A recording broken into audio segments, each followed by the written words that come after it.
వసుదేవసుతం దేవం కంసచాణూరమర్దనం దేవకీ పరమానందం కృష్ణం వందే జగద్గురుం. ఉద్ధవ గీతలోకి తిరిగి మనం పునఃప్రవేశం చేస్తున్నాము.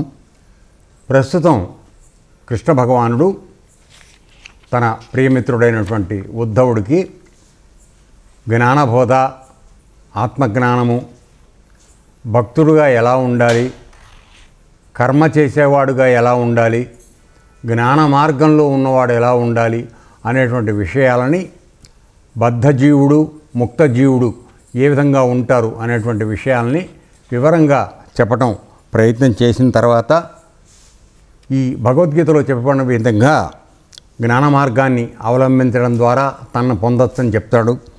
అట్లాగే నిష్కామ కర్మయోగం చేయడం ద్వారా కూడా పరమాత్మని నన్ను పొందడానికి అవకాశం ఉందని చెప్తున్నాడు.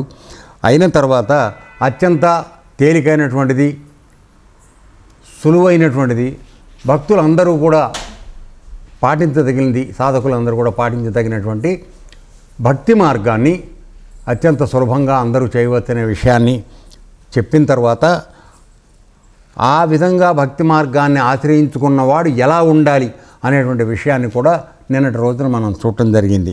దానిలో వాళ్ళు ధర్మ అర్థ కామ సేవనం చేయాలి అని చెప్పేసి చెప్పడం జరిగింది. అంటే ధర్మాన్ని ప్రాతిపదికగా చేసుకుని తన యొక్క కోరికలను తీర్చుకోవడము, తర్వాత ప్రపంచంలో డబ్బు సంపాదించడం అనేటువంటివి కూడా ధర్మాన్ని విడిచిపెట్టకుండా చేయాలనేటువంటి విషయాన్ని బాగా గట్టిగా చెప్పడం జరుగుతుంది. ఎందుకంటే ఈరోజు సంఘంలో అసలు ధర్మం అంటే ఏమిటో తెలియకుండా అయిపోయింది. ఎవరి చిత్తం వచ్చింది వాళ్ళు అనుకున్నది అది ధర్మం అనే ఉద్దేశంలోకి వెళ్ళిపోతున్నారు. ఒక మనిషి చెప్పడము, దాన్ని వినడము అనేటువంటి అలవాటు మానేసుకున్నాం మనం అందరం కూడా. సో ఆ విధంగా ఆయన మొట్టమొదటిలో ఏం చెప్తున్నాడంటే, ధర్మాన్ని ప్రాతిపదికగా చేసుకుని నీ జీవితంలో కావలసినటువంటి కోరికల్ని ధర్మబద్ధంగా సాధించుకో. అట్లాగే నువ్వు చేసేటువంటి సంపాదన, అర్థము అనగా డబ్బు, దీన్ని సంపాదించేదాన్ని కూడా ధర్మ మార్గాన్ని అనుసరించి సంపాదించుకో. అంతేగాని నువ్వు ఏ విధంగా పడితే ఆ విధంగా దొంగతనాలు చేసి అవి చేసి ఇవి చేసి అక్రమ మార్గాల్లో సంపాదించడం అనేది ఒప్పుకునే విషయం కాదనే విషయాన్ని ఆయన చెప్పడం జరిగింది. అట్లా గనక ఎవరైతే చేస్తారో వాళ్ళకి నా యందు భక్తి లభించి వాళ్ళు అత్యంత సులభంగా నన్ను పొందడానికి అవకాశం ఉంది అని చెప్తున్నాడు. అయిన తర్వాత ఇప్పుడు ఉద్ధవుడు ఎవరైతే వింటున్నాడో ఆయన చెలికాడు, చిన్నప్పటి స్నేహితుడు. సో అతడు ఈరోజు ఒక సందేహాన్ని మళ్ళీ లేవదీస్తున్నాడు. భగవాన్, పెద్ద పెద్ద సాధు పురుషులు తమ కీర్తిని గానం చేస్తూ ప్రశంసిస్తుంటారు, మహా ఆనందంతో ఉంటూ ఉంటారు, తృప్తిగా నిత్య సంతుష్టులై ఉంటారు. వారిని చూచి తమరూ ఆనందిస్తూ ఉంటారు. అసలు ఆ సాధు పురుషుల లక్షణం ఏమిటి? వారు సంతోషులై ఎలా విహరిస్తూ ఉంటారు? వారు తమ ఎడల అనగా కృష్ణ పరమాత్మ భగవంతుడి ఎడల ఎట్టి భక్తిని ప్రకటిస్తారు. ఏ విధంగా లోకంలో వారు గౌరవింపబడుతూ ఉంటారు? భగవాన్, తమరు పరబ్రహ్మ స్వరూపులు, సర్వదేవనాథులు తమరు, సత్యలోకాది సర్వలోకాలకు చరాచర జగత్తుకు స్వామి తమరు. నేను తమ పదపద్మ ఆరాధకుడను, అంటే నీ పాదపద్మాలని ఆరాధించేటువంటి వాడిని నేను. శరణాగత భక్తుడను, నిన్ను శరణుదొచ్చాను నేను. సంపూర్ణ శరణాగతి. భక్తిలో మొట్టమొదటి ఉండవలసిన లక్షణం ఏంటంటే పరమాత్మకి మనం శరణాగతి పొంది ఉండాలి. అంటే నీవు తప్ప ఇంకొకళ్ళు నాకేమీ చెయ్యలేరు, నీ అందే సర్వమైన విశ్వాసం నేను పెట్టుకుని నా జీవితాన్ని గడుపుతున్నాను అనేటువంటి విషయంగా జీవితంలో నువ్వు అనుకున్నవి జరిగినా అనుకున్నవి జరగకపోయినా ఎప్పుడూ పరమాత్మ యొక్క అనుగ్రహమే, ఆయన దయలేదు అవలేదు అనుకుని నిర్లిప్తంగా ఉండడం అలవాటు చేసుకోవాలి. అది శరణాగతి అంటే. అంతేగాని అయినప్పుడేమో నా ప్రజ్ఞ నేను చేపట్టికి అయింది అని అనుకోవడమును, జరగలేదనుకో ఆడెవడో పక్కోడు చెడగొట్టాడు అని వాడి మీద నింద వేయడం, లేదా భగవంతుడినే తిట్టడం, ఇది శరణాగతి అనిపించుకోదు. శరణాగతి అన్నప్పుడు నువ్వు ఏది కావాలని కోరుకున్నా అది అయినా అది భగవంతుడి ప్రసాదమే, అవ్వకపోయినా ఆయనకి ఇష్టం లేదు అందువల్ల జరగలేదు, నేను చేయగలిగింది ఏం లేదనేటువంటి భావనతో, విరక్తి భావంతో ఉండడం శరణాగతి. సో అటువంటి వాళ్ళు ఏ విధంగా నేను నీకు శరణాగతి పొందాను, అంటే నిజాయితీతో చెప్తున్నాడు సుమా అది.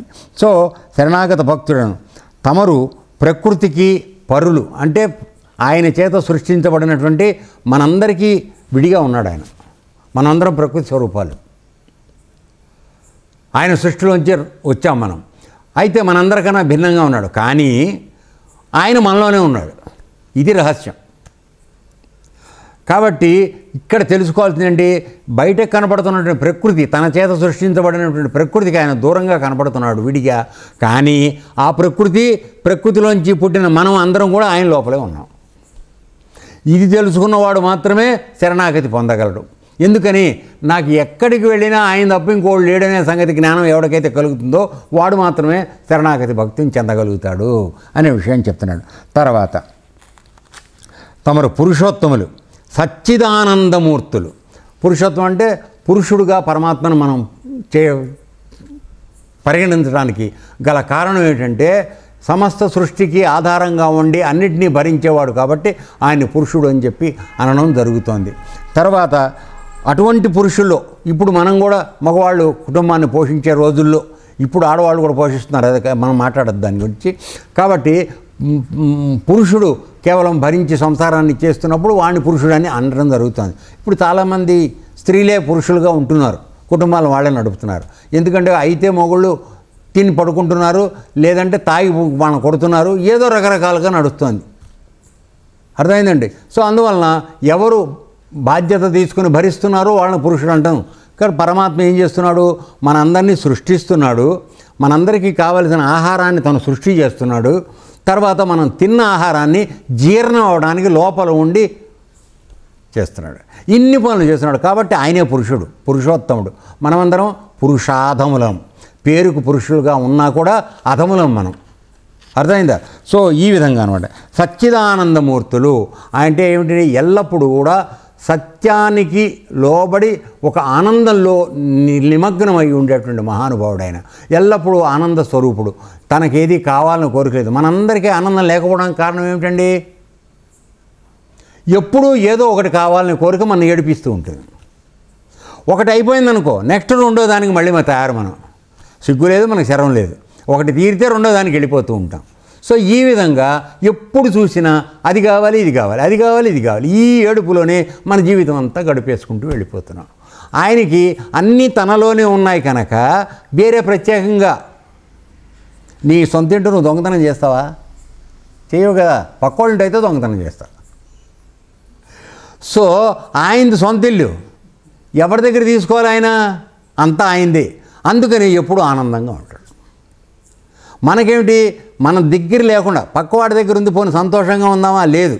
వాడింటికి వెళ్ళి పెద్ద టీవీ చూద్దామా, ఒప్పుకోం. మనం కూడా ఏమైనా సరే అంత పెద్ద టీవీ కొనుక్కోవాలి. దానికి మొగుడు సంపాదన సరిపోలేదనుకో వాళ్ళని లంచాలు తీసుకోమని ప్రోత్సహిస్తూ ఉంటాం. ఇంట్లో తల్లులు చేసే పనులు చాలా ఉన్నాయి. అర్థమైందా? సో ఈ విధంగా సచ్చిదానందమూర్తులు. తర్వాత చిదాకాశ బ్రహ్మస్వరూపులు అంటే చైతన్యము, మనలో ఉన్నటువంటి చైతన్యం ఏదైతే ఉందో అక్కడ ఉన్నటువంటి ఆకాశంలో ఆయన నెలకొని ఉన్నాడు, స్థితుడై ఉన్నాడు. చిదాకాశ బ్రహ్మస్వరూపులు. తర్వాత తమ కంటే వేరైన వస్తువే లేదు. సో పరబ్రహ్మ కన్నా అన్యమైంది లేదు. నీవు కూడా పరబ్రహ్మ స్వరూపానివే. కనపడుతున్న బల్లలు ఇవే, ఈ మైకు ఇదే, అన్నీ ఆయన సృష్టిలోంచి వచ్చినవే, రూపాంతరం చెందినాయి. ఎందుకని రూపాంతరం చెందుతున్నాయి? నువ్వు ఉన్నట్టుగా మీ అమ్మ లేదు, మీ అమ్మ ఉన్నట్టు మీ అక్కయ్య లేదు, మీ అక్కయ్య ఉన్నట్టు మీ ఆయన లేడు, ఎవరు అందరూ విడివిడిగానే కనపడుతున్నారు. కానీ అందరిలోనూ ఉన్నది ఆ పరమాత్మ. కాబట్టి ఇక్కడ మనం ఎంత విడివిడిగా కనపడుతున్నా పరమాత్మ అందరిలో ఉన్నాడు. కాబట్టి ఆయన కన్నా భిన్నమైనటువంటి వస్తువు ఈ ప్రపంచంలో ఏమీ లేదు. ఆయనే ప్రపంచం, ఆయనే పరమాత్మ, ఆయనంతటా నిండి ఉన్నాడు అని చెప్తున్నాడు. తర్వాత లీల కోసమై స్వేచ్ఛగా వేరుగా ఒక శరీరం ధరించి అవతరిస్తూ ఉంటారు. ఇప్పుడు ఏమిటి, సపోజ్ ఆయన అంతటా ఉన్నవాడే, మరి ఇక్కడ అధర్మం పెత్తరిల్లిపోతోంది. ఎందుకంటే మన అందరినీ ఎవడు బతుకువాడిని బతకమన్నావు అనుకోండి, నువ్వు నీ ఇంట్లో పనే చేసుకుంటున్నావా, పక్కవాడిని దోచుకుంటున్నావా? నీకు బలం ఉంటే పక్కవాడిని దోచుకుంటున్నావు కదమ్మా. బలహీనుడు కనపడితే వాడిని మోసం చేసి లాగించేయడమే.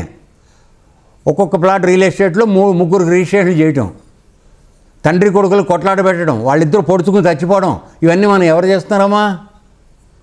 మనమే కదా చేసేది. అయితే ఇట్లాంటి అధర్మం పెరిగిపోయినప్పుడు ఆయన ఒక్కొక్కసారి ఒక అవతారం ఎత్తాల్సి వస్తూ ఉంటుంది.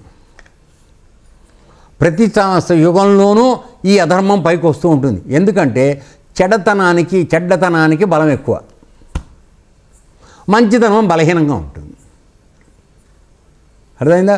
సో ఇక్కడ అది అలా విధంగా ఆయన ఏం చేస్తూ ఉంటాడంటే ఒక్కొక్కసారి ఒక శరీరం ధరించి వస్తూ ఉంటాడు. ఆయనకి నిజానికి ఏ శరీరం లేదు, కానీ రామచంద్రుడు గానో, కృష్ణ పరమాత్మ గానో, సాయిబాబా గానో, రామకృష్ణ పరమహంస గానో ఒక అవతారం ఎత్తుతాడు. మా గురుదేవుల్లాగానో ఒక అవతారం ఎత్తి జనులు మర్చిపోయినటువంటి ధర్మ ప్రవర్తన గురించినటువంటి విషయాన్ని వాళ్ళందరికీ అవగాహన చేయడానికి చెప్పి ప్రయత్నం చేసి చివరికి వాళ్ళు తెలుసుకునేది ఏమిటంటే వీళ్ళెవరూ మారరు, మన పని మనం చేసాం, వెళ్ళిపోదామని వెళ్ళిపోతుంటారు.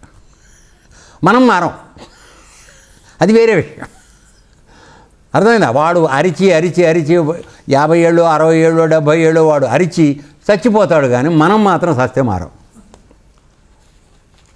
అది అటువంటి పరిస్థితి మంది. అందుకని కొద్దిమంది మాత్రం ఆయనకి దగ్గరలో ఉన్నవాళ్ళు ఎవరో కొంతమంది వాళ్ళు ఉద్ధరింపబడుతూ ఉంటారు. అర్థమైందనా? సో సాక్షాత్తు పరమాత్మే రూపం ఎత్తినప్పుడు అందరినీ మార్చలేనప్పుడు ఇప్పుడు కలియుగంలో ఆశ్రమాలు పెట్టుకుని గురు కృపగా చెప్పి చేద్దామని మారితే ఎంతమంది మారుతారమ్మా? వేళ మీద కూడా లెక్కట్లేం. ఎందుకంటే ప్రకృతిలో అందరూ లీనమైపోయి ఎక్కడేం దొరుకుతుందో వేసుకుందాం అనేటువంటి దీనిలో ఉన్నారు. మరి భగవంతుడేమో చెయ్యి ఇట్టా పెట్టాడు, వదిలిపెట్టండి రా అంటున్నాడు ఆయన. మీరు వెళ్ళి విగ్రహాన్ని చూడండి, ఇట్లా పెడుతుంటాడు. ఏమిటి? వదిలిపెట్టు, నీ దగ్గర దాచుకుని తప్పకు, అది నీతో రాదు, వదిలేసేయి, నా పాదాలు శరణపట్టు. ఇది మనందరికీ క్లియర్గా చెప్తున్నాడు. ఎంతమందికి అర్థమవుతోంది, ఎంతమంది చేస్తున్నాం అంటే ఇవన్నీ నాన్న విమర్శ కోసం కాదు. దీన్ని ఏమంటారంటే మనలో జరుగుతున్న తప్పుని ఒప్పుకునేటువంటి ధైర్యం మనకున్నప్పుడు ఇది ఆత్మవిమర్శ అనబడుతుంది. ఎస్, నేను తప్పు చేస్తున్నాను అని ఒప్పుకోగలిగిన ధైర్యం నీకు ఉండాలి. అర్థమైందా? దానికోసం చెప్పబడుతుంది. ఓకే, కాబట్టి స్వేచ్ఛగా మీరు ఒక శరీరం ధరించి అవతరిస్తూ ఉంటారు. ఇది నాకు తెలుసు. ఇప్పుడు నువ్వు కృష్ణుడు స్నేహితుడు కదా అయితేను, నువ్వు ఈ అవతారం ఎత్తావనే సంగతి నాకు తెలుసు. నువ్వు పరమాత్మ స్వరూపుడివే, కృష్ణ అవతారం ఎత్తావు, అది నాకు తెలుసు. కనుక తమరు తప్పకుండా చెప్పండి. ఏమిటి చెప్పమంటున్నాడు? ఈ భక్తి యోగం, భక్తులు ఎట్లుంటారు, వాళ్ళు సంతోషంగా ఎట్లా ఉంటారు, వాళ్ళు మహా ఆనందంగా ఎట్లా ఉంటారు, నీ గురించి ఎప్పుడు నిత్యం సంతుష్టులు అంటే సంతృప్తితో వాళ్ళు ఎట్లా ఉంటారు. మనందరి దగ్గర లేని సంతృప్తే కదమ్మా. ₹1,00,00,000 ఉన్నాయి మీకు దగ్గర, కానీ నీకు సంతృప్తి లేదు. రాత్రి గోళీ వేసుకుందా నిద్ర రాదు. ఎందుకని? పక్కింటి ఆయనకి 10 కోట్లు ఉన్నాయి, నేను ఎప్పుడు అవుతానా 10 కోట్ల కానీ ఏడుపు. కానీ ఎడం పక్కన కూలి పని చేసుకుని బతికేవాడు ఒకడు ఉన్నాడు. వాడిని చూసి వాడికన్నా నేను ఎంతో ఉన్నత స్థితిలో ఉన్నాను సంతృప్తి మాత్రం నీకు లేదు. ఈరోజు ప్రపంచంలో ఉన్నటువంటి దుర్గుణం మానవులందరిలో ఇదొకటే. ఏమిటి అంటే నేను చాలా చిన్నగా చేసి చెప్పాను, ఉన్నదాని మీద లక్ష్యం లేదు, లేని దానికోసం వెంపర్లాట. దీనితో అందరికీ టెన్షన్, రోగాలు, బీపీలు, అన్ని రోగాలు దీంతోనే వస్తున్నాయి. ఆయన ఏమంటున్నాడు? నిత్య సంతృప్తులుగా ఉండమంటున్నాడు. నీకు దొరికింది, నువ్వు ఏం చేసుకున్నావో అంత. ఇప్పుడు సముద్రానికి వెళ్ళాము, మా లేకపోతే నదికి వెళ్ళాం ఏంటి, నువ్వేమో ఇంత మాత్రం బిందె తీసుకొచ్చావు, మీ అమ్మ కాస్త దూరాలు వచ్చిన కలదు కూడా ఒక బిందె తెచ్చింది. మీ చెల్లెలు ఏం చేసిందని, మీ అక్క ఏం చేసిందంటే ఇదంతా మూతబరువు ఎవడో మోస్తాడు, చిన్న చెంబు తీసుకొచ్చి. అంటే ఎవరెవరు వాళ్ళు చేసుకున్నటువంటి పూర్వజన్మ కర్మలను బట్టి వాళ్ళ గిన్నెలు చెంబులు తెచ్చుకున్నారు. ఆ నదిలోకి వెళ్ళాక నీ దగ్గర ఉన్న చెంబును బట్టే తెచ్చుకుంటావా, లేకపోతే నదంతా మోసుకొస్తావా? నీ వల్ల అయ్యే పని కాదు అది. ఆ జ్ఞానం ఎందుకు లేదు మన దగ్గర?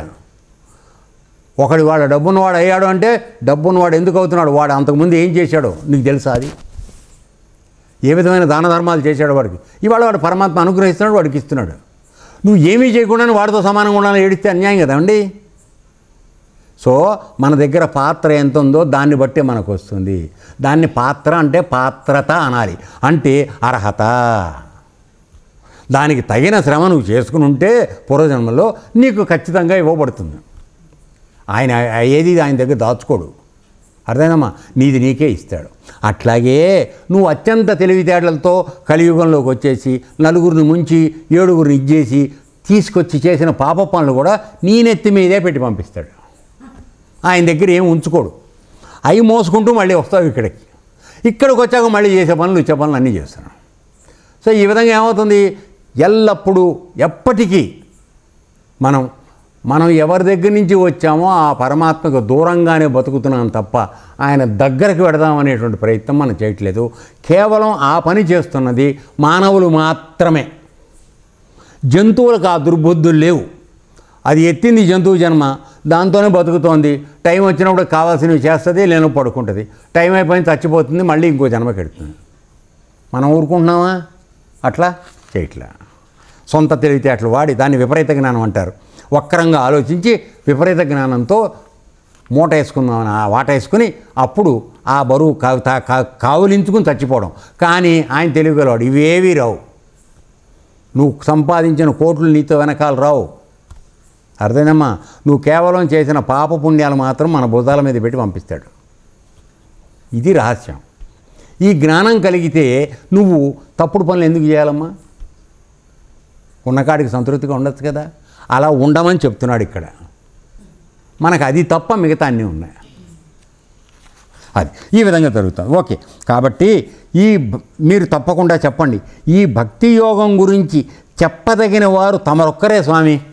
అంటే నీ యందు భక్తి కలిగిన వాడు ఎట్లా ఉంటాడు, భక్తుడు అన్నవాడు ఎట్లుంటాడు అనే విషయాన్ని నాకు తెలియజెప్పగలిగినవాడు నువ్వు ఒక్కడివే. ఎందుకని?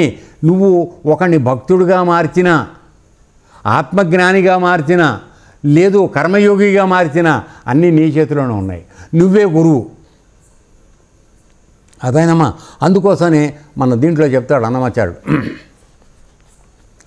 తానే తానే ఇందరి గురుడు, తానే తానే ఇందరి గురుడు, సానపట్టిన భోగి జ్ఞానయోగి, తానే తానే ఇందరి గురుడు అని అనమాచార్యుడు ఒక సంకేతం చెప్తాడు. ఇంకా మిగతా పాఠంతా ఉంది, మనకు అనవసరం. ఇప్పుడు కావాల్సింది ఏంటంటే, మనం ఇన్ని రకాల దేవుళ్ళ బొమ్మలు పెట్టుకుని మనం మాట్లాడుతున్నా ఉన్న గురువు ఒక్కడే, ఉన్న పరమాత్మ ఒక్కడే. సాయిబులు కొలిచిన, క్రిస్టియన్స్ కొలిచిన, హిందువులు కొలిచిన ఉన్న పరమాత్మ ఒక్కడే. ఆయన నీవు కొలిచిన రూపంలో దర్శనమిచ్చే శక్తి కలగవాడు, అంతే. ఆయనకి ఏ రూపం లేదు కనుక. అర్థమైందా?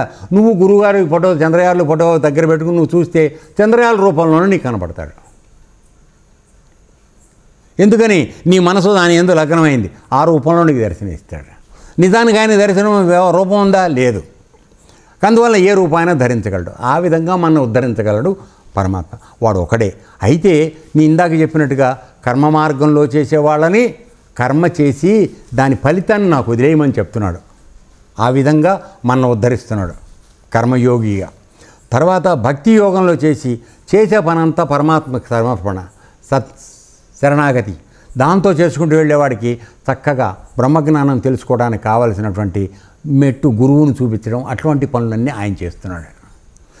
ఇదంతా కూడా అయిన తర్వాత ఇక కేవలం పరమాత్మ లోపలే తెలుసుకుని ఆయనలో లీనమైపోదామని ఎవరైతే ప్రయత్నం చేస్తున్నాడో వాడికి బ్రహ్మయుగ్ని రాజయోగం దాన్ని నేర్పుతున్నాడు. అంటే తనలో ఉన్న పరమాత్మని ఏ విధంగా తెలుసుకుని తన అనుభవంలోకి తెచ్చుకుని, శాస్త్రాలతో వినడం కాదు, ప్రవచనాలు వినడం కాదు, అనుభవపూర్వకంగా తెలుసుకుని ఆయనలో రమిస్తూ ఆయనలో లయించిపోవడం నేర్పేది మూడో విద్య. అది చేస్తున్నాడు. సో ఇంతమందికి ఇన్ని రకాలుగా చేస్తున్న ఆయన మాత్రం ఒకడే. తానే ఇందరి గురుడు. ఇంతమందికి గురువు ఆయన ఒక్కడే పరమాత్మ. ఆయన అవసరాన్ని బట్టి ఎన్నో రకాల అవతారాలు ఎత్తుతూ ఉంటాడు. సో మన మనసు ఏ రూపం మీద, అవతారం మీద లగ్నమైందో ఆయన్ని మనం కొలిచి ఆ పరమాత్మ దగ్గరికి వెళ్ళాలి. ఇది మార్గం. అర్థమైందా? ఎందుకు ఏమీ లేకుండా శూన్యంలో చూసి నువ్వు భగవంతుని ఊహించుకోమంటే నువ్వు ఊహించుకుంటావా? అది కళ్ళు మూసి కూర్చోగానే పక్కింటి వాళ్ళు టీవీ కనపడుతుంది, లేదంటే ఇంకో బంగారు నగలు మెళ్ళ వేసుకుని అవి కనపడతాయి, అంతే.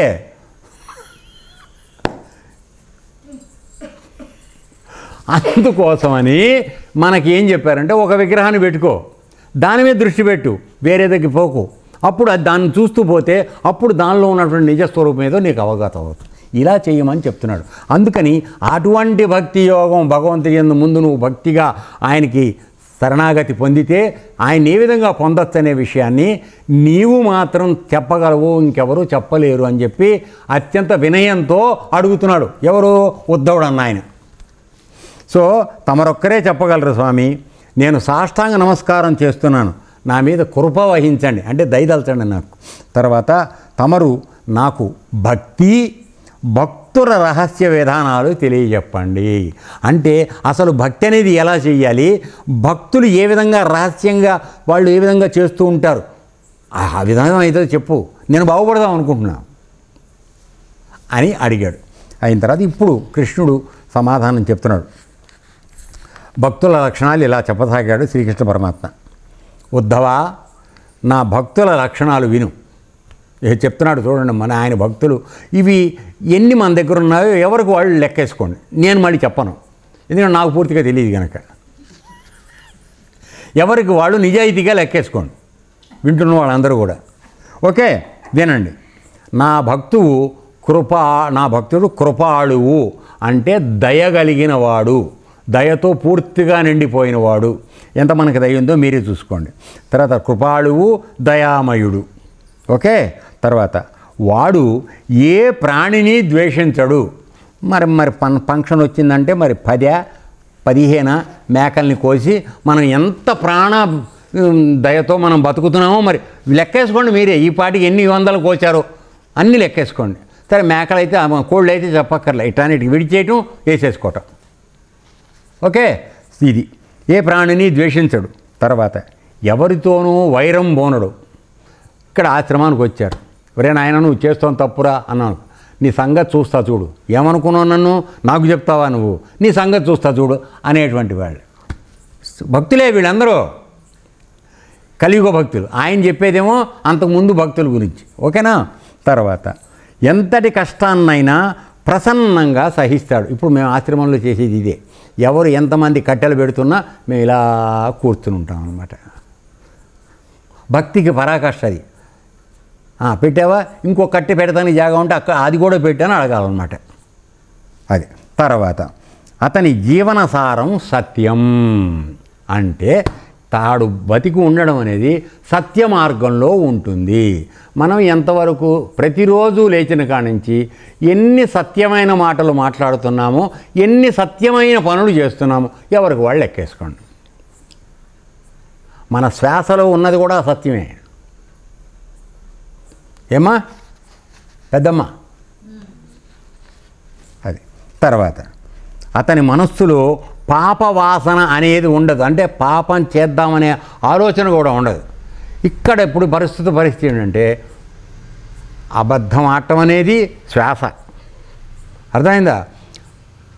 దొంగతనాలు చేయడం, పాపాలు చేద్దాం అనుకునేది రక్తంలో భాగం. DNA అంటారు ఇప్పుడు కొత్తగా.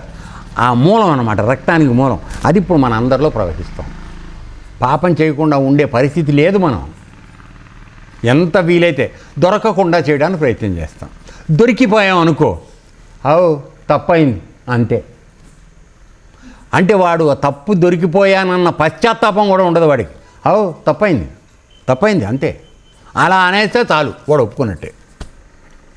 సో ఈ విధంగా నడుస్తుంది.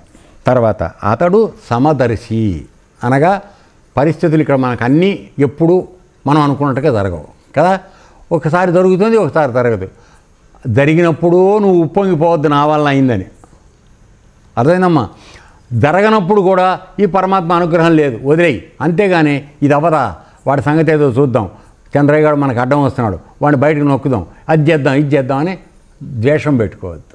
కాబట్టి రెండు పరిస్థితుల్లోనూ సమర్థ. అప్పుడు చేయటం వల్ల ఏం జరుగుతుందమ్మా, ఏమిటి మనకు కలిగే లాభం అంటే బీపీను షుగరు రావు. అర్థమైందా? నీ మనసులో ఎప్పుడు ఎక్కించుకున్నావు, వాడిని చంపేద్దాం, వాడిని దోసేద్దాం, వీడు నాకు అన్యాయం చేశాడని ఆలోచిస్తున్నావు. లోపల మనందరికీ జరిగేది ఏంటంటే ఎడ్రినాలిన్ అనే గ్రంథి మనకుంది. మనకు ఆపద ఏదైనా వస్తున్నప్పుడు, ఆవేశం ఎక్కువగా వచ్చినప్పుడు ఆ ఎడ్రినాలిన్ గ్రంథి విపరీతంగా రసాన్ని విడుదల చేస్తుంది. అది వచ్చి నీ హెల్త్ని జడగొడుతుంది. ప్రమాదం జరుగుతూ ఉన్నప్పుడు నువ్వు ఎంత యాక్టివ్గా తయారైపోతావమ్మా, అంతవరకు పడుకొని లేవలేకుండా ఉన్న ఓపికన పాము కనపడింది అని లేచిపోతావు. ఎక్కడి నుంచి వచ్చింది ఆ శక్తి? ఆ ఎడ్రినాలిన్ గ్రంథి పనిచేస్తుంది. నేను సైన్స్ కూడా చెప్తున్నా, లోపల జరిగే రహస్యాలు. అర్థమైందమ్మా? సో అది తర్వాత సమదర్శి అందరి క్షేమం కోరతాడు. మనం చిన్నిన పొట్టకు శ్రీరామ రక్ష. మనం కోరుకునేది మనమే. మనము, మన ఇల్లు, మన పెళ్ళం, మన మొగుడు, పిల్లలు, అంతే. పక్క వాళ్ళు చచ్చిపోతున్నా మనకేం సంబంధం లేదు. చెయ్యి విదిలించి కాకి కూడా అన్నం వేయట్లా ఇవాళ. ఇంట్లో ఇళ్లలో ఆహారం తయారు చేసుకునేవాళ్ళు అంత దుర్మార్గంగా తయారైపోయారు. గింజ గింజ కోసం కొట్టుకు చచ్చిపోతున్నారు. మరి పరమాత్మ సృష్టిలో ఉన్న మిగతా జీవులు ఎట్లా బతకాలా? నువ్వంటే దోచుకు తింటున్నావు, వాటికి ఆ దోచుకోవడం తెలియదే. ఎవడన్నా వేస్తేనే తినగలవు అవి. వాటి పట్ల అంత మాత్రం జాలి లేదా? ఎవరు చెప్పాలి, ఎలా చెప్పాలి, ఎలా మమ్మల్ని ఒప్పించాలి? ఇప్పుడు గట్టిగా చెప్తేనేమో గురువుగారు కోపం చేస్తూ ఉంటాడండి, అందుకని మనం వెళ్ళొద్దు అని మానేస్తారు. Okay, right. తర్వాత ఇంకా నెక్స్ట్ నా భక్తుడు గురించి మరి అందుకే మిమ్మల్ని వెరిఫై చేసుకోమంది. ఎవరికి వాళ్ళు అంత బేరీజ్ వేసుకోండి, మన దగ్గర ఏమున్నాయి ఏం లేవు. తర్వాత నా భక్తుని బుద్ధి కామనా కలుషితం కాదు. అంటే కామనం అంటే కోరికలు, దాంతో అది కలుషితమై ఉండదు వాడి బుద్ధి. అంటే ఎల్లప్పుడూ ఏదో పొందుదాం, అది చేద్దాం, ఇది చేద్దాం అనే ఆరాటంలో ఉండదు. మనకున్న ఎంపర్లాట పొట్టతిప్పలు ఉన్నాయి కదా మన దగ్గర, అవి అక్కడ ఉండవు వాడి దగ్గర. అర్థమైందా? తర్వాత అతడు సంయమి. అంటే ఏ పరిస్థితుల్లోనూ తన యొక్క సంయమనం అంటే బ్యాలెన్స్గా ఉండడం అనేది అమలు చేస్తూ ఉంటాడు.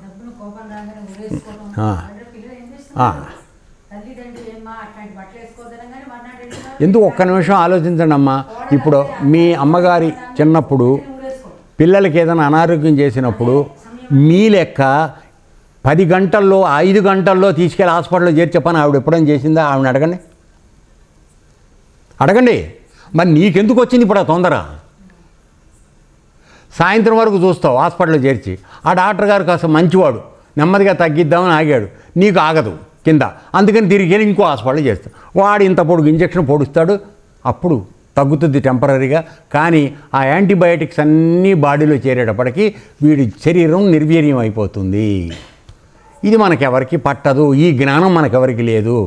డాక్టర్లు వ్యాపారం చేయాలి, మనం వాడితో తిరంబడ్డా. మన దగ్గర ఉన్న పాపిష్టి సొమ్ము అంతే. మరి సజావుగా సంపాదించి అయితే నువ్వు ఖర్చు పెడతానికి భయపడాలి. లక్షలు లోపలికి వెళ్తే లక్ష. ఎక్కడి నుంచి వస్తున్నాయి మనుషుల దగ్గర లక్షలు? నాకు ఇప్పటికీ అర్థం కాదు.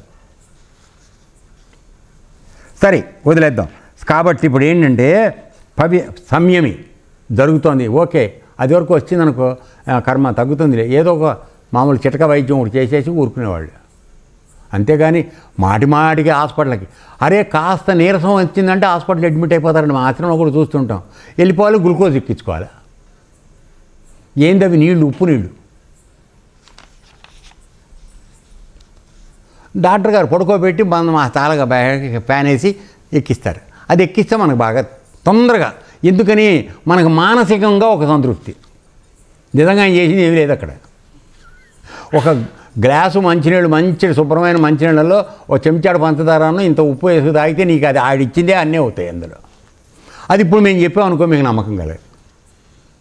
డాక్టర్ గారి దగ్గరికి వెళ్ళాలి, పడుకోబెట్టుకుని బల్ల ఎక్కించి మేము పడుకోబెట్టి ఎక్కించాలి. అప్పుడు కానీ అబ్బో గ్లూకోజ్ ఎక్కించుకొచ్చాను అంటే నేను విమర్శ కాదు నాన్న. మనం ఎటువంటి తక్కువ ఆలోచనలోకి వెళ్ళిపోయి పక్కదో పడుతున్నామో చెప్తున్నాను అంతవరకే. మీ యందు సంపూర్ణమైనటువంటి అనురాగము, ప్రేమ, వాత్సల్యం ఉండబట్టి చెప్తున్నాను సరిదిద్దటానికి. అంతేగాని విమర్శిస్తే నాకేం వస్తుంది? నాకేం రాదు. వెళ్తున్న దోవ పక్కది కాదు, ఉంది, ఆపండి, వద్దు అని చెప్తున్నాను. ఓకే. తర్వాత అతడు పవిత్ర చరిత్రుడు. అంటే అతనిలో పవిత్రత ఉంటుంది. అంటే ఏ విధమైన అపవిత్రత ఉండదు.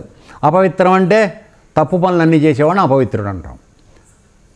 అది ఉండదు. తర్వాత మధుర స్వభావం కలవాడు, అంటే మంచిగా అందరికీ.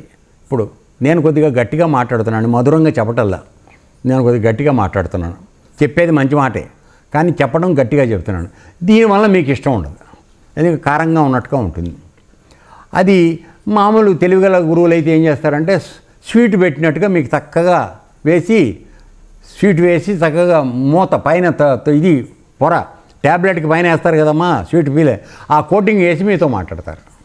కానీ నిజాయితీగా నిన్ను బాగు చేయాలి మాత్రం వాళ్ళు అనుకోరు. నిన్ను సంతోషపెట్టి అక్కడ ఉన్నదేదో అక్కడ పెట్టి ఆ డబ్బాలో వేసి వెళ్ళిపోమని చెప్తే మీకు సంతోషంగా ఉంటుంది.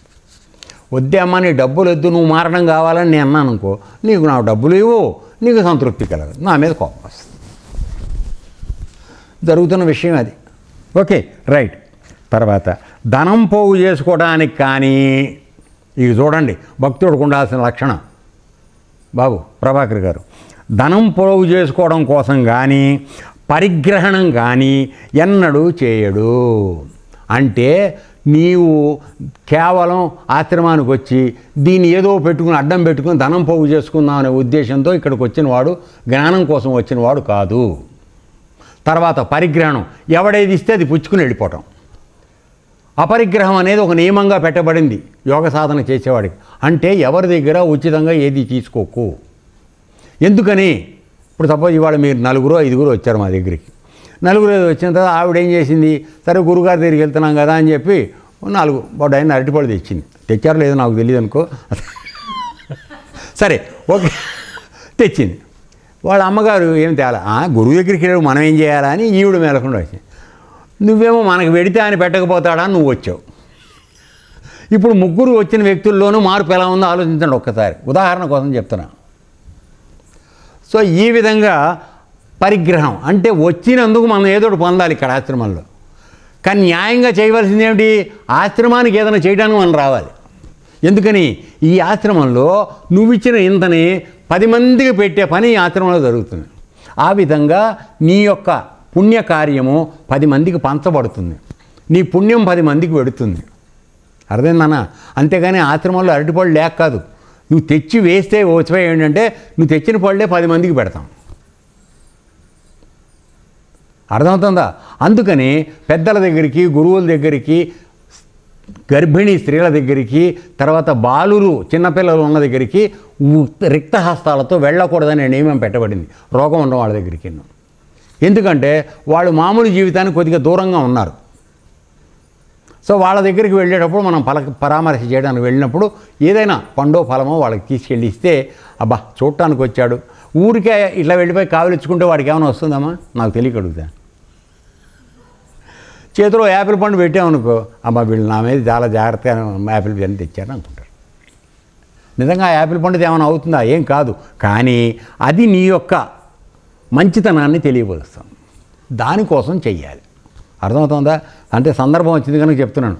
పరిగ్రహణం పనికి రాదు, ఏమొస్తుందా ఎత్తుకెళ్ళిపోదాం అనుకో. మాత్రం చాలా కేసులు ఉన్నాయి, అందుకని చెప్తున్నాను. ఓకే. తర్వాత ఎవరి వస్తువు గ్రహింప తలంచడు. అక్కడ పెట్టి మనం మర్చిపోయాం అనుకో, తెల్లారప్పటికి అది ఉండదు అక్కడ. ఎవరిని ఏమన్నాను వీల్లేదు, ఏమోనమ్మా నేను చూడలేదు, ఏమో నాకు తెలియదు, ఏమన్నా అయ్యో అసలు నేను అటు రాలేదు గురువుగారు, వాడికి ఏం సంబంధంలా. అదే సపోజ్ మీ ఇంట్లో మీ సొంత వస్తువు అయితే అట్లా పెట్టేసి వదిలేసి వెళ్ళిపోతారా? ఆశ్రమం అనేప్పటికీ ఎందుకు బాధ్యతారాహిత్యం వస్తుంది అంటే నాది కాదు కనుక. అర్థమైందాక? ఇది ఉందా లేదా అనేదని చెప్పు. రైట్. తర్వాత పరిమితంగా భోజనం చేస్తాడు, అసలు తినకుండా ఉండడు. వినండి, ఒక్క పొద్దులు ఉండటం ఇదంతా ఎవరు చెప్పటల్లా, కేవలం మనం పెట్టుకున్నటువంటి నియమం. ఆ ఒక్క పొద్దు అని పేరు చెప్పి ఇంతంత టిఫిన్లు తింటే ఉపయోగం ఏందమ్మా నాకు తెలియక అడుగుతాను. ఒక్క పొద్దు అంటే ఒక పొద్దు ఎందుకు ఒక్క పొద్దు పెట్టమన్నారు? భగవంతుని గురించి నువ్వు ఆయన దగ్గరకు వెళ్ళటానికి. ఉపవాసము అంటే ఇక్కడ దగ్గరగా పరమాత్మ ఇక్కడ ఉన్నాడు కాబట్టి ఆయనకి దగ్గరగా మనం ఉండడానికి ఉపవాసం చేయాలి. అది ఇంత అన్నం తిన్నాం అనుకో, సపోజ్ మామూలుగా రోజు తిన్నట్టుగానే, లేదా పెళ్లి పార్టీల్లోకి వెళ్ళినప్పుడు బాగా తింటాం కదా, మన ఇంట్లో అయితే 2 ముక్కలు కోడివి, పక్క వాళ్ళ దగ్గరికి వెళ్తే 4 ముక్కలు తిని వస్తాం. ఎందుకంటే మళ్ళీ దొరకదు మనకి మాటిమాటికి, అందుకని 4 ముక్కలు తిని వస్తూ ఉంటాం. సో ఇట్లా తిన్నప్పుడు ఏమవుతుంది, ఇమీడియట్గా నిద్ర వస్తుంది. ఉపవాసం పేరుతో అంత తింటే పడుకోవడమే సరిపోతుంది. అందుకని కడుపు కాలిస్తే కాసేపు అటువైపు భగవంతుడి వైపుకి వెళ్తాడని పెట్టమన్నారు. రెండో అసలు ముఖ్య ఉద్దేశం ఏంటి ఉపవాసంలో అంటే, నువ్వు ఆహారం తక్కువ తీసుకోవడం వలన రోజు నువ్వు తొక్కే తొక్కుడు ఇక్కడికి వేస్తోంది, ఇక్కడికి చేరుతోంది.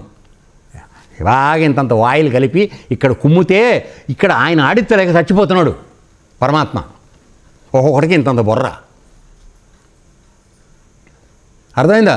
ఇది తిని ఆడించలేక చచ్చిపోతున్నాడు ఆయన. అందుకని ఆయనకు ఓ రోజు రెస్ట్ ఇద్దామని. కాస్త అమ్మయ్య ఇవాళ నాకు హాఫ్ డే డ్యూటీ చేసినట్టుగా ఉందని సంతోషపడతాడు. దానికోసం పెట్టమన్నారు. దానివల్ల నీకు ఆరోగ్యం బాగుంటుంది. ఇన్ని రకాలుగా ఆలోచన చేశాక ఉపవాసం చెప్పారు. మనం ఏం చేస్తున్నాం? ఉపవాసం పేరు పెట్టుకుని ఒక అరడని అరటిపళ్ళు, పెద్ద లోటాడు పాలు, తర్వాత ఇంత ఉప్మా, సన్నరవ ఉప్మా. ఇది మన ఏకపోద్దు. ఓకేనా? ఇవన్నీ ఎందుకు చెప్తున్నానంటే దీనిలో ఉన్న విషయం డైరెక్ట్గా పెడితే ఎవరికి అర్థం కాదు. మనం ప్రాక్టికల్గా ఏం జరుగుతుందో తెలుసుకుంటే మనం ఎక్కడ పొరపాటు పడుతున్నామో తెలియాలి నాన్న. అందుకోసం చెప్తున్నా, అంతే. మనం ఎక్కడెక్కడ తప్పులు చేస్తున్నామో అది తెలుసుకుందాం, తెలుసుకుని సరిదిద్దడానికి ప్రయత్నం చేద్దాం దానికోసం. ఓకేనా? సరే. తర్వాత పరిమితంగా భోంచేస్తాడు. అసలు భోంచేయకుండా ఉండకూడదు నాన్న, తప్పది. ఉపవాసం అనేది తప్పు. కటిక ఉపవాసం చేయడానికి వీల్లేదు. మితమైన ఆహారం తినడం, మితమైన నిద్రపో. భగవద్గీతలో చాలా చాలా క్లియర్గా చెప్పబడుతుంది. మితమైన ఆహారము, మితమైన నిద్ర. అసలు తినకుండా ఉండద్దు, అసలు నిద్రపోకుండా ఉండద్దు. తప్పు. ఎందుకని? ఈ శరీరం అనేటువంటి దానికి ఈ యంత్రం, ఈ యంత్రానికి కొన్ని నిబంధనలు, కొన్ని పరిమితులు ఉన్నాయి. ఇది 24 గంటలు ఆడిస్తే ఈ మిషన్ పనిచేయదు. మామూలు మిషన్ అయినా అంతే కదమ్మా. నువ్వు మిక్సీ ఉంది, సపోజు 5 నిమిషాలు కొట్టాక నువ్వు ఆపితే అది వేడెక్కకుండా ఉంటుంది. బాగా గట్టి కొడదామని చెప్పి పావు గంట వరుస కొట్టాను, లోపల మోటార్ కాలిపోతుంది. అవునా? అంటే మీ అందరికీ తెలియడం కోసం మిక్సీ ఉదాహరణ చెప్పా. ఎందుకంటే మనం చేతులు రుబ్బడం అనేది మానేసి ఎన్నో కొన్ని సంవత్సరాలు అయిపోయింది. తర్వాత అన్నీ కొట్టామనుక. అలాగే ఇప్పుడు దీన్ని విపరీతంగా వాడితే ఏమవుతుంది? అది వేస్ట్ అయిపోతుంది. అందుకని ప్రతివాడికి ఏమిటి ప్రాబ్లం? Gastric trouble. తిన్నది అరగదు అని వాళ్ళని తినడం మానం. ఇది మామూలే. సో ఇవి పనికిరావు. మేము చెప్పేది అది. భగవద్గీతలో చెప్పిన మాటలు తల్లి, మా సొంతం కావివి. పరిమితంగా తినండి, పరిమితంగా నిద్రపోండి, మానేసి ఉండద్దు. భగవంతుడు తెలుసుకోవాలనుకుంటే, లేక నువ్వు ఈ ప్రపంచంలో ఆరోగ్యంగా జీవించాలనుకుంటే ఈ విధంగా ఉండాలి. లేదు వారానికి ఒకసారి నేను డాక్టర్ దగ్గరికి వెళ్ళొస్తానండి, మా ఆయన అడ్డదిడ్డంగా సంపాదిస్తూ ఉంటాడు, ఆ సొమ్మంతా ఏం కావాలి డాక్టర్ గారు పెడతానంటే వెళ్ళు, నో ప్రాబ్లం. అర్థమైందా? అది. తర్వాత శాంతంగా ఉంటాడు. ఎందుకని? నాకు ఎవరితోనూ ద్వేషం లేదు, ఎవరితోనూ ఇది లేదు, నేను శాంతంగానే ఉంటాను. తర్వాత అతని బుద్ధి స్థిరంగా ఉంటుంది. అంటే మాట మాటికి అటు ఇటు ఊగిపోయే తత్వం ఉండదు, స్థిరంగా ఉంటాడు. తర్వాత కేవలం నన్ను విశ్వసిస్తాడు, అంటే పరమాత్మని విశ్వసిస్తాడు. ఇక్కడ ఇప్పుడు మన దగ్గర లేనిదే అది కదా. మన విశ్వాసం ఎంతవరకు ఉంటుందండి? నిజాయితీగా మాట్లాడుకుందాం. మనం తిరుపతి వెంకటేశ్వర స్వామికి మొక్కు కడతాం, పలానా పని అయితే నీకు వచ్చిన వెంట్రుకలు, ఫ్రీగా పెరిగిన వెంట్రుకలు ఇస్తానని చెప్పి. అర్థమైందా? ఎందుకంటే దేని ఖర్చు లేదు కదా, మళ్ళీ అవి పెరుగుతాయి మనకి. అర్థమైందాక? తేలికైన పని అది. సో ఈ విధంగా చేసేటప్పుడు ఆయనకి మేము బొచ్చు కావాలనా? ఆలోచించండి. అంటే మనం ఎంతగా దేవుణ్ణి మోసం చేయడానికి ప్రయత్నం చేస్తున్నాం. నేను చెప్పేది అది. ఎందుకు జుట్టు ఇమ్మన్నాడు? దానిలో రహస్యం ఉంది. ఎందుకంటే మనిషికి అందాన్ని, ఒక అహంకారాన్ని తీసుకొచ్చి తల మీద ఉన్న వెంట్రుకలు. అర్థమైందా? సో అందమైన ఆడపిల్ల కనబడింది అనుకో, 15 ఏళ్ళ 16 ఏళ్ళ పిల్ల, ఆమె గుండు కొట్టి కూర్చోబెడితే ఎవడని చూస్తాడమ్మా? ఇంకా అయిపోయా. అందుకని ఎందుకు కొట్టమన్నాడు గుండె అంటే, నేను అనే అహంకారాన్ని వదిలేసుకున్నాను తండ్రి నీ దగ్గర, ఇది కొట్టేసుకుని నిజస్వరూపం, బొత్తులేని నా స్వరూపం నీ దగ్గరికి చూపిస్తున్నాను, కాబట్టి నన్ను ఈ స్థితిలో ఉంచు, నా అహంకారం లేకుండా చేయమని కోరుకోవటానికి నిన్ను జుట్టు ఇమ్మని చెప్పి అడిగాడు. అంతేగాని ఇంత పొడుగు జుట్టులు తీసుకెళ్ళి అక్కడ ఇచ్చేసి తెల్లారిపోతే నుంచి మళ్ళీ మామూలు చేసే పనులన్నీ చేద్దామని, దానికి మళ్ళీ మేకప్, స్కర్ఫులు కట్టుకుని అవి కట్టుకుని ఇవి కట్టుకుని. ఎందుకమ్మా భగవంతుడికి జుట్టు ఇచ్చినప్పుడు సిగ్గుపడాల్సిన అవసరం ఏంటి? టోపీలు పెట్టుకోవాల్సిన అవసరం ఏంటి? ఉండలేవాట అంత భయం అన్నప్పుడు పెట్టక మానే. సో అంటే నేను అనేది బిడ్డ ఒకటే, నువ్వు ఏ పని చేసినా నిజాయితీతో ఉండు. నిజాయితీ లేకుండా నువ్వు ఏ పని చేసినా ఉపయోగం లేదు. భగవంతుడు నిజాయితీలోనే ఉన్నాడు, నిష్టలో ఉన్నాడు, నీతిలో ఉన్నాడు. ఇవి లేకుండా మీరు ఎన్ని చేసినా రంగులు మీరు వేసుకోవటం, ఆయనకి వేయడానికి ప్రయత్నం చేయటం అంతే. ఇది తప్పు, మంచిది కాదు. Okay, right. కాబట్టి ఆయన ఎల్లప్పుడూ పరమాత్మను విశ్వసిస్తాడు, అనుమానంతో మొదలెట్టాడు. తర్వాత ఆత్మతత్వ చింతనలో సదాకాలం వెళ్ళబుచ్చుతూ ఉంటాడు. సో కూర్చున్నాడు అనుకోండి, అదేదో కాసేపు యోగం మన ఆశ్రమంలో నేర్చుకున్న యోగం నేర్చుకుంటే అక్కడ పరమాత్మ స్థానానికి వెళ్ళి దాని యందు కూర్చుని రమిస్తూ ఉంటాడు. లేదు కొత్తగా వచ్చాడు, నామం చేసుకుంటూ ఉంటాడు మానసికంగా. తర్వాత పని చేసేటప్పుడు కూడా భగవంతుని చింతిస్తూ ఉంటాడు. అర్థమైందనా? అందుకోసం మనకి తేలికైన మార్గం ఏం చెప్పారు? నువ్వు చేస్తున్న పని ప్రతి పనికి కూడా కృష్ణార్పణం, రామార్పణం అనుకుంటూ చెయ్యి. అది నిజాయితీతో సుమా. మళ్ళీ పైకి మాట్లాడేది కాదు. ఇప్పుడు ఎక్కడా కూడా మీరు పైన చేసే పనులు లెక్కలోకి రావు, మనస్ఫూర్తిగా చేసిందే లెక్క. సో ఆ విధంగా అనుకుంటూ చెయ్యి. అప్పుడు ఏమైంది? ఆ కర్మ ఆయనకి వెళ్ళిపోతుంది. దానిలో తప్పులు మనకు సంబంధం లేదు. ఆ విధంగా మనం బయటికి లాగాలని ప్రయత్నం చేస్తున్నాడు ఆయన. మనమేమో లేదు నేను లోపల ఇరుక్కుంటాను, నేను సత్య బయటికి రాను మనం అంటున్నాం. ఇది ప్రాబ్లం. తర్వాత నా భక్తుడు, చూడండి భక్తుడు యొక్క లక్షణాలు ఎన్ని చెప్తున్నాడో. నా భక్తుడు ప్రమాదరహితుడు అనగా వాడి వలన ఎవరికీ ప్రమాదం జరగదు. అర్థమైందా? తర్వాత గంభీర స్వభావుడు, గంభీరంగా ఉంటాడు. ఊరికే ఇప్పుడు నాలాగే ఎక్కువగా మాట్లాడు, ఇది గంభీర స్వభావం కాదు. సరే నాకు తప్పని పరిస్థితి, చెప్పక తప్పదు, అందుకోసం మాట్లాడతాం. ఓకే. తర్వాత ధైర్యవంతుడు. సో ఇక్కడ వచ్చి బెదిరించేవాళ్ళు చాలామంది ఉంటారు. వాళ్ళకి కాస్త వ్యతిరేకంగా చెప్పామనుకోండి, మీరు ఏదో మంచివాళ్ళు విని వెళ్ళిపోతున్నారు. కొంతమంది అయితే నీ సంగతి చూస్తాననేవాళ్ళు చాలామంది వస్తూ ఉంటారు మాకు ఆశ్రమాలు. సో అటువంటి దానికి రారా నాన్న, పర్వాలేదు రావు, నువ్వేం చేస్తావు చేయమని ఎదురుకుండా నుంచోగలగాలి. ధైర్యవంతుడు. అర్థమైందా? తర్వాత సుగుణవంతుడు, మంచి గుణాలు కలిగినటువంటి వాడు. తర్వాత అది మంచి గుణాలంటే మనకి తెలియని విషయం, దాని గురించి ఎక్కువ మాట్లాడుకోవద్దు. ఓకే. తర్వాత షడూర్మికలు అనగా ఆకలి దప్పులు, శోకమోహాలు, జనన మరణాలు అతని స్వాధీనంలో ఉంటాయి. ఇక్కడ చెప్తున్నాడు చూడండి. అంటే ద్వంద్వాలు అంటాం, మనం అందరం కూడా బతికేది ద్వంద్వాల్లో. ఆ ద్వంద్వరహితుడైన వాడే పరమాత్మను పొందగలడు. ఎందుకని?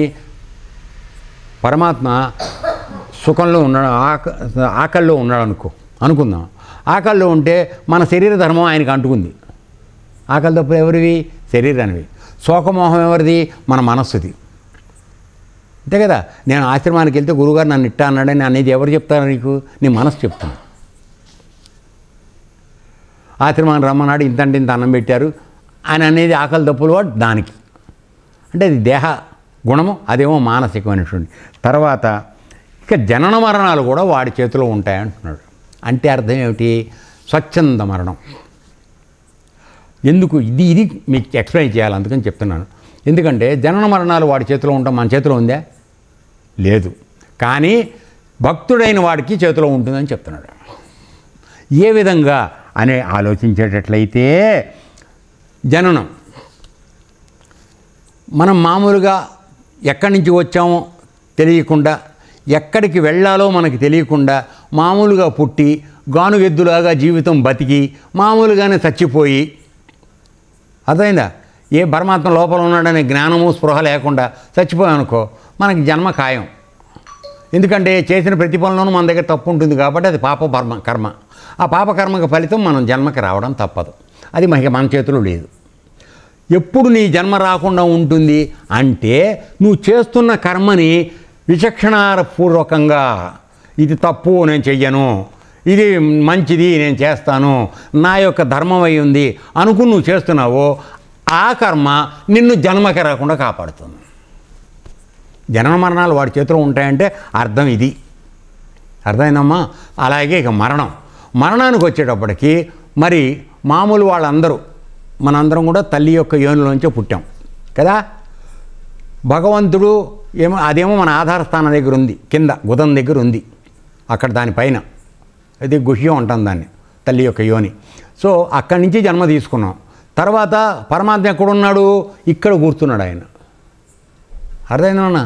సో మనం ఇక్కడ ఉన్నటువంటి మన జీవత్వాన్ని ఇక్కడికి తీసుకెళ్ళాలి. ఇది యోగ మార్గం. కాబట్టి ఇది చేయడానికి ప్రయత్నం చేసినప్పుడు ఇది తెలుసుకోకుండా మానవ జన్మలో మాత్రమే ఇది చేయడానికి వెసులుబాటు ఉంది. మిగతా పశువు జన్మలకి జంతు జన్మలకి ఈ అవకాశం లేదు, వాటికి ఆ జ్ఞానమే లేదు. నీకు ఇవ్వబడింది, అది సంపూర్ణంగా ఇవ్వబడింది. తెలియకపోతే చెప్పడానికి ఆశ్రమాలు ఉన్నాయి, గురువులు ఉన్నారు. అర్థమైందా? సో ఈ విధంగా చేసినప్పుడు ఇక్కడికి రాకుండా నువ్వు అక్కడి నుంచే పోయావు అనుకో, నెక్స్ట్ జన్మ ఖాయం. ఒకసారి నువ్వు పుట్టాక చచ్చిపోవడం ఖాయం. ఒకసారి శరీరం ధరించాక దీన్ని వదిలిపెట్టేయాల్సిందే. సో మరణం రాకుండా ఉండటం అర్థం అంటే ఏమిటంటే మళ్ళీ జన్మకు రాకుండా ఉంటే మరణం లేదు కదా. సో ఎవడైతే ఇక్కడి నుంచి ఇక్కడికి ప్రయాణం చేసి పరమాత్మతో ఐక్యమైపోయి తాదాత్మ్యం చెందుతాడో వాడు జన్మకి రాడు. వాడికి ఇంక మరణం సమస్య లేదు, జన్మ సమస్య అంతకన్నా లేదు. జనన మరణాలు వాడి చేతిలో ఉంటాయంటే భక్తుడు అది సాధించినప్పుడు వాడికి జనన మరణాలు వాడి చేతిలో ఉంటాయి, మనందరికీ కాదు. అర్థమైందా? అసలు మనం ఎందుకు పుట్టామో మనకు తెలియదు. ఏదో టైంకి మేయటం, ఎవడన్నా బేవకుక్కడు కనబడితే ఆయన మోసం చేయడం, దగ్గర లోపల వేసుకోవటం, ఇంతే. ఇది తప్పితే ఇంకొక వినం మనం ఏం చేస్తున్నామండి? చేత్తో ఎవరికైనా 10 మందికి చెప్తున్నామా? లేదు. ఓకే. సో ఈ విధంగా చేస్తుంటాడు. Okay, right. 2 నిమిషాలు. ఆకలి దప్పుకలు, శోకమోహాలు, తర్వాత జనన మరణాలు ఉండవు, వాడి స్వాధీనంలో ఉంటాయి. అతడు ఎవరి నుండి ఎటువంటి సన్మానము ఆశింపడు. ఇప్పుడు నేను ఇంత నెక్కచ్చిగా మీకు చెప్తే మీకు నా మీద గౌరవభావం వస్తుందా? సత్య రాదు. నీకు గౌరవం రానప్పుడు నాకు సన్మానం అడే చేస్తావు? ఊరికే ఉదాహరణ కోసం చెప్తున్నాను. అర్థమైందా? ఎందుకంటే నేను చెప్పిన మాటలన్నీ నీకు పొడుచుకుంటూ ఉంటాయి లోపల. అరే ఇది లేదంటున్నాడే, అది లేదంటున్నాడే, అన్ని విషయాలు పట్టుకుని చెప్తున్నాడే అని బాధ కలుగుతుంది. అప్పుడు మన మీద గౌరవం ఎట్లా వస్తుందమ్మా సన్మానించడానికి? అందుకని మా ఆశ్రమంలో ఎవ్వరు నన్ను గౌరవంగా చూడరు. ఊరికే వచ్చినప్పుడల్లా ఇంత విభూతి పెట్టేసి కుంకం ఇచ్చి పంపించేస్తే, పండు ఫలం ఇచ్చి పంపించేస్తే నీ గుణం మార్చడానికి నేను ప్రయత్నం చేయను, నీ గుణం నువ్వు మార్చుకోవు, నాకు నిన్ను మార్చాలనే బాధ్యత లేదు. అందువలన ఎవరి పని వాళ్ళు చేసుకుంటూ ఉంటారు. అట్లా ఉన్నప్పుడు గురువులకు సన్మానం జరుగుతుంది ఆశ్రమాల్లో. ఏం పెద్దమ్మా, కరెక్టనా? అది నిజం చెప్పేవాడి పట్ల మనకి ఎప్పుడు ఇది ఉంటుంది. ఓకే, రైట్, అయిపోయింది. తర్వాత ఎటువంటి సన్మానం ఆశించడు, కానీ పరులకు సన్మానం చేస్తూ ఉంటాడు. ఇప్పుడు ఆశ్రమంలో మా పిల్లలు ఉన్నారు, కొంతమంది నిజంగా పనిచేస్తారు. పని చేసినప్పుడు వాడి ఫలానా మంచి పని చేశాడు అని చెప్తాం. ఎందుకని? వాడి యొక్క శ్రమ ఏదైతే ఉందో దాన్ని గుర్తించాలి మనం, అందుకోసమని చెప్పడం జరుగుతుంది. ఇది వినగానే రెండో వాడికి గురువుగారు ఆడిని అన్నాడు నన్ను అనలేదని, అది సరే. నా లీలా విశేషాలు ఇతరులకు చెప్పడంలో మిక్కిలి కుశలుడు అంటే భగవంతుడి యొక్క లీలల గురించి చెప్పడంలో వాడికి అత్యంతమైన నేర్పు ఉంటుంది. అంటే అందరికీ అర్థమయ్యేటట్టుగా భగవంతుడి లీలల గురించి చెప్తూ ఉంటాడు. తర్వాత అందరితో ఆప్యాయంగా ఉంటాడు, తర్వాత మైత్రిగా ఉంటాడు, స్నేహితంగా ఉంటాడు. తర్వాత అతని హృదయం కరుణరసభరితం, అందరి పట్ల కరుణ ఉంటుంది. వాడికి ఇది మంచి చేయాలి, అది మంచి చేయాలి అనే ఆలోచన ఎల్లప్పుడూ నడుస్తూ ఉంటుంది. తర్వాత తత్వాన్ని గూర్చి యథార్థ జ్ఞానం అతనిలో చాలినంతగా ఉంటుంది. అంటే నేనెవరు, తత్ ప్లస్ త్వం, అది నేను అనే జ్ఞానాన్ని గురించినటువంటి అనుభవం అతని దగ్గర చాలా ఉంటుంది. దాని సహాయంతోనే, ఎందుకంటే అతను పరమాత్మను తెలుసుకున్నాడు కనుక నేనెవరనే విషయం అతనికి తెలుసు. ఆ జ్ఞానాన్ని వీడికి అందించడానికి వాడి దగ్గర తగినంతగా ఉంటుంది అని చెప్పి చెప్పడం జరుగుతోంది. ఇవాళకి ఇక్కడ అవుతోంది. కృష్ణ పరమాత్మ యొక్క విధానం మళ్ళీ తర్వాత చూద్దాం. ఏతత్సర్వం శ్రీకృష్ణార్పణమస్తు. లోకా సమస్తా సుఖినో భవంతు. ఓం తత్సత్.